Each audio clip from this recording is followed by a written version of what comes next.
Subscribe करें हमारे YouTube channel देवी प्रतिभा जी को और श्रवण करें भागवत कथा की महिमा का, साथ ही बेल आइकन को दबाना ना भूलें। भौमासुर ने तो अपने कारागार में 16,100 कन्या को बंदी करके रखा है। भौमासुर चाहता है जब ये 16,100 कन्या हैं, ये और ज्यादा राजकुमारियां हो जाए, बहुत सारे संख्या में हो जाए तो सबके साथ एक साथ विवाह करूंगा, इसका इच्छा था। तो इंद्रदेव आकर के भगवान से प्रार्थना करते हैं। इंद्र इतना कह करके चले गए। फिर थोड़ी देर बाद देवर्षि नारद जी आए हैं। नारद जी महाराज कहते, प्रभु मैं आपके यहाँ दर्शन के लिए आया। दर्शन किए और उसके बाद सत्यभामा के कक्ष में गए। देवी सत्यभामा ने जब नारद जी को देखा, नारद जी अंदर गए, माता सत्यभामा को प्रणाम किया और दोनों जन बातचीत करने लगे। थोड़ी देर बाद नारद जी कहते, मैया आपको पता है मैं अभी स्वर्ग से आया, यहाँ आने से पहले मैं स्वर्ग गया था और स्वर्ग से मैंने एक सुंदर पुष्प लेके आया। मैया ने कहा कौन सा पुष्प? नारद जी कहते हैं पारिजात पुष्प। पारिजात आपने देखा है कभी?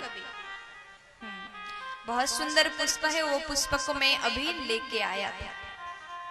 मैया सत्यभामा कहती वो पुष्प अभी कहाँ है? नारद जी ने कहा वो पुष्प मैंने भगवान को दिया। मैया ने कहा अच्छा भगवान को दिया है तो मैं जरूर देखूंगी, थोड़ी देर बाद जाकर के मैं देख लूंगी।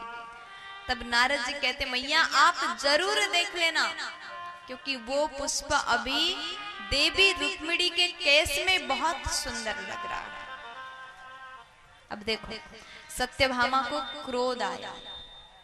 भगवान ने पुष्प, इतना सुंदर पुष्प देवी रुक्मिणी को दिया और हमें नहीं दिया। सत्यभामा को लगा हमें पुष्प नहीं मिला और उनको मिला, और क्रुद्ध होकर के एक जगह बैठ गई, गुस्से में बैठ गई। भगवान आए और देखा आज देवी सत्यभामा क्रोध में है और कहा देवी क्या हो गया, क्या बात है, क्यों नाराज हो? तब देवी सत्यभामा कहते मुझे आपसे बात नहीं करनी। भगवान कहते बताओ ना क्या बात है, क्यों नाराज हो? सत्यभामा कहती प्रभु आपने हमें पुष्प नहीं दिया, नहीं देना था तो ठीक है, लेकिन एक बार दिखा देते। भगवान कहते अरे देवी आपके लिए केवल पुष्प क्या देना, आपके लिए तो मैं एक पारिजात का पेड़ ला करके आंगन में लगा दूंगा। अब देवी जी बड़ी खुश हो गई, भगवान हमारे लिए पारिजात के पेड़ ही लाने वाले हैं। अब भगवान के भी इतने सारे रानियां, सबको खुश करना पड़ता है।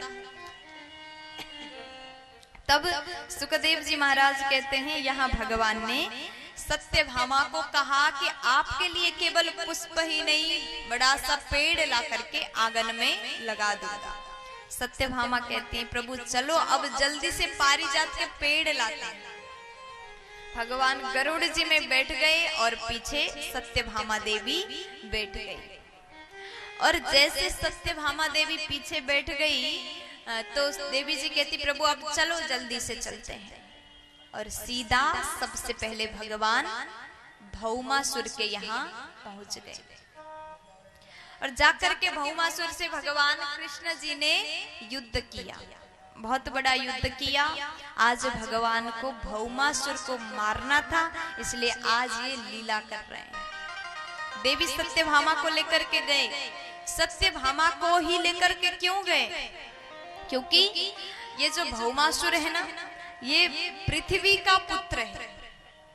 भौमासुर नामक राक्षस पृथ्वी का पुत्र है और देवी सत्यभामा पृथ्वी का अवतार है। भूदेवी कहते हैं इनको। पृथ्वी मैया का अवतार देवी सत्यभामा है।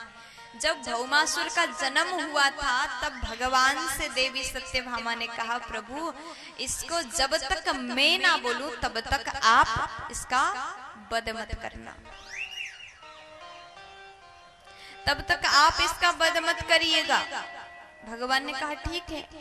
अब ये भौमासुर सबको कष्ट देने लगा है। भगवान को लगा इसका अंत्य आ गया है, लेकिन जब तक देवी सत्यभामा ना कह दे तब तक मार भी तो नहीं सकते, भगवान वचन में बंधे हुए हैं।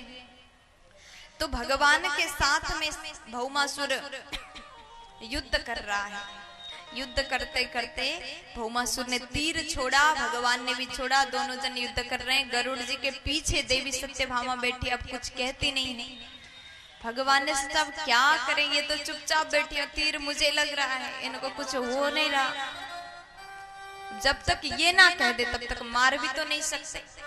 तो भौमासुर ने जैसे तीर छोड़ा, भगवान थोड़ा सा तिरछे हो गए और तीर जाकर के देवी सत्यभामा के हाथ में चुभता है। और सत्यभामा कहती प्रभु इसको जल्दी मार दीजिए ना, आप क्या कर रहे हैं। भगवान ने तुरंत भौमासुर का वध कर दिया। बोलिए भक्तवत्सल भगवान की जय हो। आज भगवान ने राक्षस भौमासुर का उद्धार किया। देवी सत्यभामा ने जैसे कह दिया तुरंत भगवान ने उसको मार दिया। अब उसके बाद क्या हुआ, भगवान गए अंतःपुर में, जहां भौमासुर ने 16,100 कन्या को बंदी करके रखा था। और ये कन्या कोई साधारण नहीं थी, सब राजकुमारी थी, राजा की कन्या राजकुमारी। 16,100 राजकुमारियां बंदी करके रखा था। भगवान जैसे अंतःपुर में पहुंचे, सभी राजकुमारियां दौड़ के आई और भगवान के चरण में गिरी। प्रभु आपने हमें इस बंधन से छुड़ाया है, आपने हमें यहाँ से मुक्त किया।